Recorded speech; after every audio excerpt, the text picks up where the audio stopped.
Hello বন্ধুরা, সবাই কেমন আছো? আশা করছি সবাই খুব ভালো আছো। আর আমি তো খুবই ভালো আছি। তোমাদের জন্য নিয়ে চলে এসেছি একটা ধনেপাতা ভর্তার রেসিপি। তার জন্য নিয়ে নিয়েছি ধনেপাতা, কাঁচা লঙ্কা, পেঁয়াজ কুচি, আর নিয়ে নিয়েছি শুকনো লঙ্কা আর কিছু রসুন।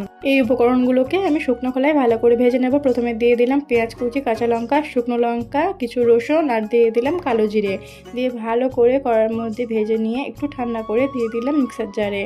দিয়ে তার মধ্যে দিয়ে দিলাম কিছুটা ফ্রেশ ধনেপাতা আমি কেটে রেখেছিলাম, সেটাও এখানে দিয়ে দিলাম। হ্যাঁ, এখানে লবণ দিয়েছিলাম, সেটা স্কিপ করে গিয়েছিলাম, তোমরা লবণটা দিতে ভুলো না।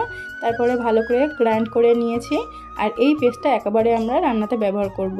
প্রথমে কড়াই বসিয়ে কড়াইয়ের মধ্যে দিয়ে দিলাম শুকনো লঙ্কা ফোড়ন আর কালো জিরে। দিয়ে একে একে দিয়ে দিলাম যে পেস্টটা আমি করে রেখেছিলাম, সেই পেস্ট এখানে দিয়ে দিলাম। দিয়ে ভালো করে নাড়াচাড়া করে নিলেই ধনেপাতার ভর্তা আমাদের পুরোপুরি রেডি।